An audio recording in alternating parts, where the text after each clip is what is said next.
Why do we preserve nuclear generation? These are the issues that I think you're well aware of. The zero carbon power in the near term. We have now a nuclear infrastructure on which we can add new technologies going forward if we so choose. Reductions in nuclear, as I mentioned, will be inevitably in the short term offset by natural gas, not by coal, but by natural gas. The good thing about natural gas is it's got half the pollutants and the emissions of coal. The bad thing about natural gas is it's half the pollutants and emissions of coal. And so you're going to be, as we've seen in places like Germany, when they scale back their nuclear enterprise, the actual emissions levels go up. Fuel diversity and baseload generation. We talked about the requirement for baseload generation. What baseload generation also does, when you've got a consistent generating base of about 20% like nuclear, it provides grid stability. And that's not a euphemism. That's a literal physics term. Because of the episodic character of renewables and the like, you need a baseload generation to avoid instability in grid performance that could actually trip elements of the grid offline. And so the fact of the matter is baseload generation is hugely important, and how we think about where that's going to come from going forward, is it going to come from emissions-free nuclear or is it going to come from natural gas, is a very important piece. This also allows time for energy research and development, absent the pressure of a crisis, as I mentioned earlier. Where are we going to go? We're not ready to do things as much as we might wish in the renewable space, for example. We need grid-scale storage. That technology is not here. There are some promising elements. We've gotten on campus a lot of people that are working that here at Stanford and in the Silicon Valley. Certainly entrepreneurs like Elon Musk and others are in hot pursuit, but the reality is the solution isn't in hand yet. So what are we going to do in the near term, absent really viable grid-scale storage is hugely important. We need time for that research and development. What about the options of new nuclear? As I mentioned, there are new startups that are considering what we call new nuclear, but are actually, as we'll talk here in a moment, versions of things that were tried and not pursued years ago. We give those things time to mature. So we need the R&D that's being pushed and promoted by organizations like the Precor Energy Institute here on campus and the like. All those things are required. So this isn't an either-or choice. It gives us some time to think about and to advance the research and development that's going to be necessary to create a viable energy policy for the future. There's also a point on the nuclear side that people have forgotten, and that's the leadership role that the United States has historically had in the international nuclear industry. For many, many years, we have been the gold standard on the regulatory side, on the safety and operational side. We craft 1, 2, 3 agreements with nations in which we support their commercial nuclear enterprise, and in return, we get agreements for them not to enrich the fuel and to comply with a very significant non-proliferation regime. So there's an element of U.S. influence that we've enjoyed in the international nuclear market that if we were to pull out of that market and no longer be a player in the nuclear space, we might lose that influence. And some, like John Hamre and others at CSIS, have said that really is one of the most significant elements and reasons that we need to stay in the nuclear business. But the fact of the matter is, this is not an either-or thing. This is not me arguing for nuclear against renewables. We're going to need it all. The question is, how does it all come together in an effective and cohesive and logical energy policy as we look to the future? There are those that say we need to abandon nuclear, and to be fair, I've listed a number of the points that are made in that context. First is that it's too risky and vulnerable to external events. They point to things like the Fukushima accident and all the way back to 3 Mile Island as examples of that. The Chernobyl disaster, and we'll talk candidly about each of those as we go forward. They say that, well, the marketplace is the ultimate arbiter of things, and it's simply too costly. We can't afford it anymore. But the question I'm asking, and I hope you're understanding, is cost for what? And what are the benefits we get versus what we pay? And how does that cost compare in a level playing field to the other things that have advantages like wind and solar that receive significant subsidies from tax credits and the like? So renewables coupled with energy efficiency and demand reduction will be sufficient, they say. Well, that technology is not in hand. And we'll talk here, there are a number of folks, including 2 Nobel laureates, that believe that that's not possible. that without nuclear, that the climate change math just doesn't work. You can't get to where we want to get as a nation or as a globe by the elimination of nuclear energy. There are some who believe that we won't ever find a viable answer to the spent fuel storage issue.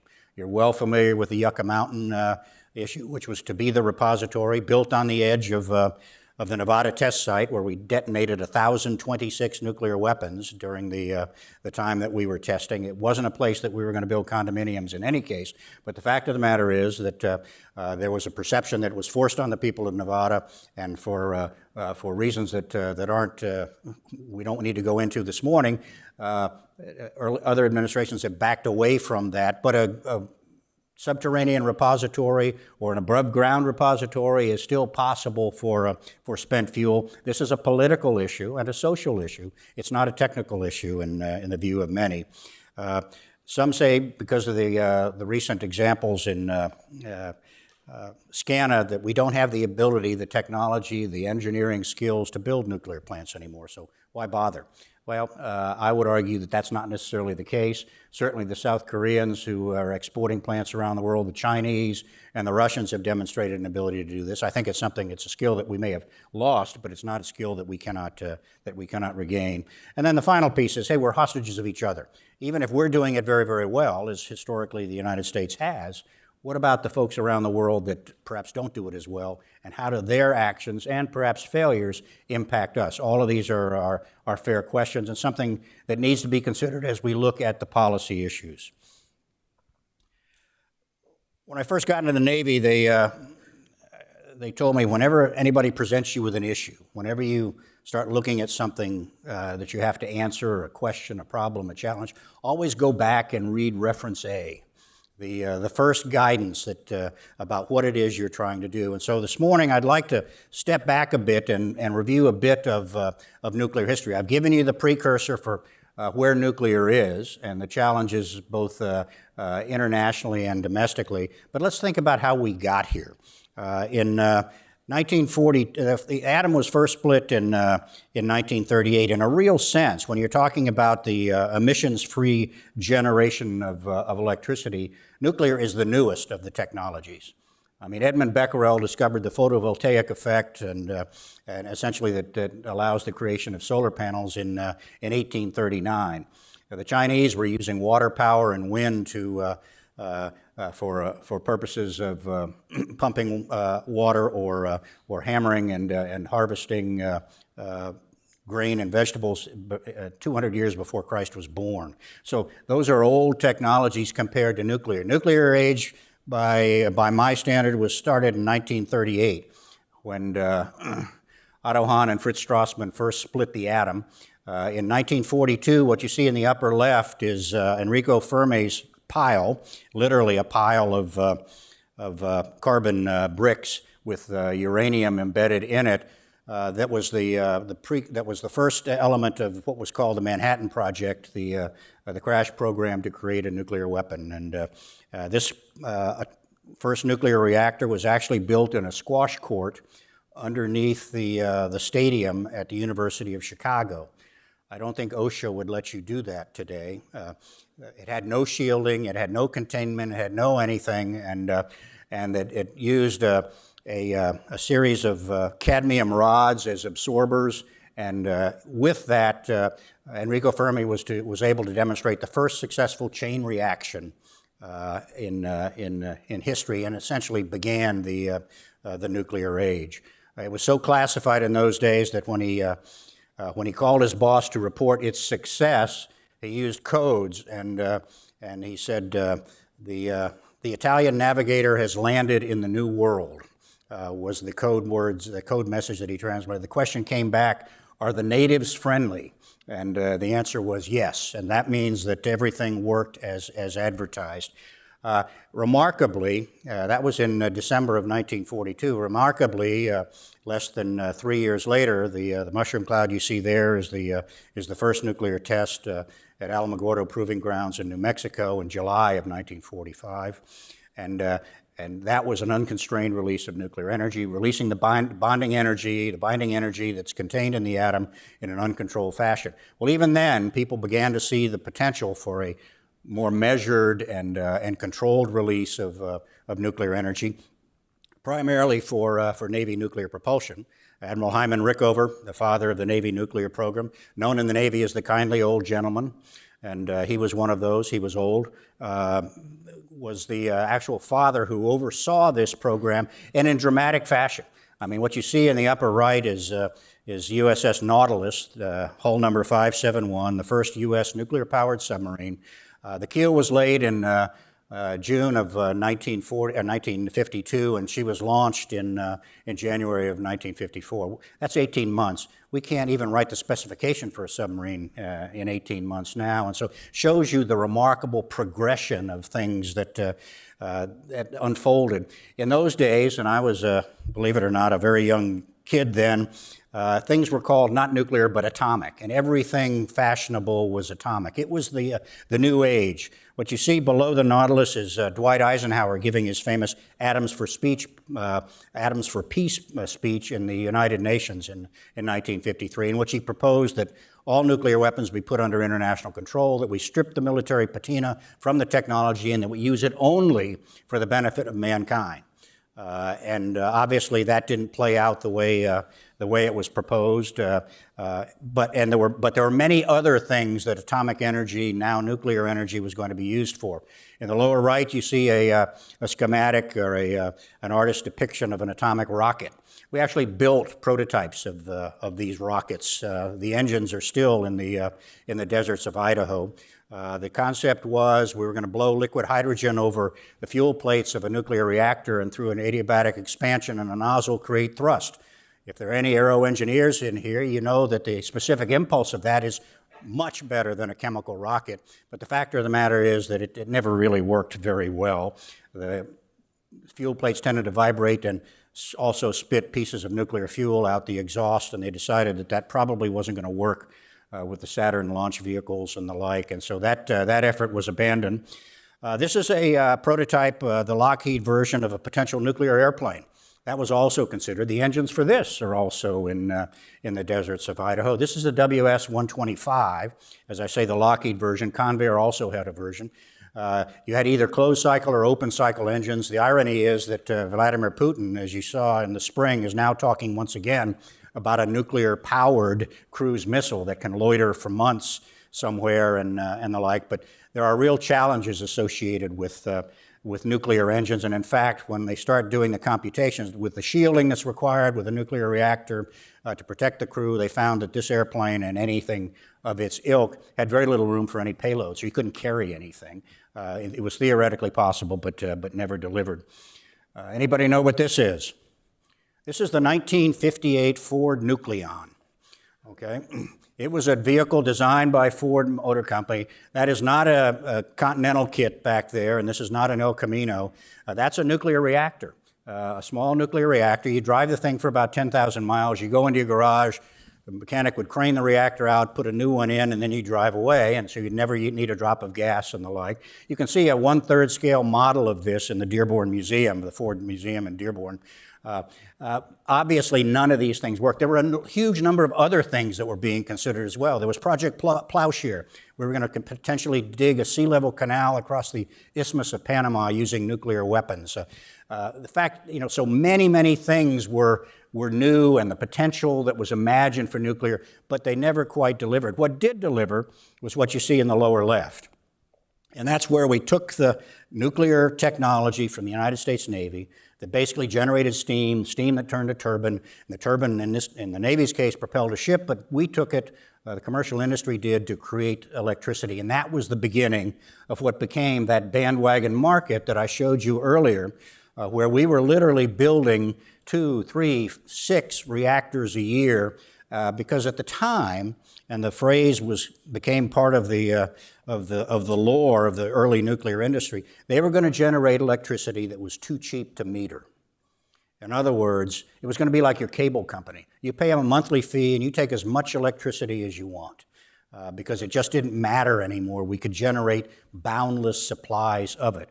As you can see in the numbers, there were 237 nuclear plants planned or ordered from 1965 to 1978. It was a bandwagon market.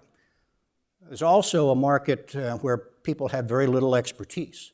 Many of these utilities had never operated anything other than a coal plant before, and yet here they were buying into the nuclear enterprise. And of course, all of that ended on March 28th, 1979, with the accident at 3 Mile Island. Even though the release of radiation was low, on a per capita basis, they estimate it's about 1/6 of what you get in a chest X-ray. The fact of the matter is that the nation was spooked. It wasn't helped that Jane Fonda had a movie out that week called The China Syndrome, and so for a lot of people, this took the bloom off nuclear energy. 97 of those nuclear plants that I talked about earlier were canceled. You can do an interesting tour around this country visiting the shells of abandoned nuclear power plants that simply they walked away from. They lost billions in capital because of the perceptions of the lack of safety and our ability to control this technology. The U.S. nuclear industry responded with the creation of that self-regulatory entity that I told you about, the Institute of Nuclear Power Operations. The two guys in the lower right, the one on the left is Bill Lee, who was the CEO of Duke Energy at that point. The guy on the right is Dennis Wilkinson. He happened to be the first commanding officer of USS Nautilus, that ship that I showed you, the first naval vessel propelled by nuclear energy. When the industry decided that the Nuclear Regulatory Commission, which had only been in existence 5 years, wasn't as effective a regulator as it needed to be and decided to set up their own self-regulatory entity, they went looking for somebody to run it. And knowing Admiral Rickover's reputation, they went to him with each candidate. And for the first 8 or 9, Rickover said, he's no damn good. He's no damn good. I told you he was a kindly old gentleman. They finally brought Dennis Wilkinson's name, and Rickover said, he's too good for you. So they knew they had the right guy. They hired him, and he stood up INPO, this self-regulatory entity, and the rest, as they say, is history. In the lower left is the Chernobyl mishap. That occurred in 1986 and resulted in the creation on the international scale of something that aspires to be INPO, called the World Association of Nuclear Operators. Again, Bill Lee was effective in supporting its formulation. But again, what I'm trying to convey is that there was a self-regulatory piece to this that was even more demanding than was the regulatory piece. The Nuclear Regulatory Commission, to this day, regulates to minimum regulatory compliance. The standards for performance for the Institute of Nuclear Power Operations are simply one: excellence. So it's not minimum regulatory compliance. It's excellence is the goal. So as I said, it was founded after TMI in response to questions of industry safety and integrity. The fear of the unknown and causes and consequences created a palpable fear and concern in the American population, and a loss of public trust and as a consequence. It was not an industry advocate. It's not a trade group. It responded to the Kemeny Commission, which is the commission that Jimmy Carter stood up after 3 Mile Island to investigate it. It focused on standards of performance, information sharing within an industry, and training and simulators. So how did it work? Well, the improvement is dramatic. At the time of 3 Mile Island, the capacity factor for the United States nuclear industry was 63%. As I mentioned to you earlier, it's now over 92%. In 1980, the average number of SCRAMs, emergency reactor shutdowns, in the U.S. industry was 7 per unit. Okay, the average now is 0, or the median now is 0. And then finally, occupational radiation exposure from maintenance and the like is now 1/6 of what it was, even though they were all still below acceptable standards. So self-regulation can work, and it's an important element of safety moving forward. It contributed to a rebirth in the U.S. nuclear industry. What you see in the upper left is 3 Mile Island today. That's Unit 1 that's obviously operating. Unit 2, the one that had the accident, is still shut down. And it's a very important reminder of the importance of safety in that enterprise. You can see where the U.S. nuclear reactors are located, primarily in the east and Midwest. Very few out west. California, as you know, has shut down San Onofre and Diablo Canyon. The one just north of Monterey will close in 2025.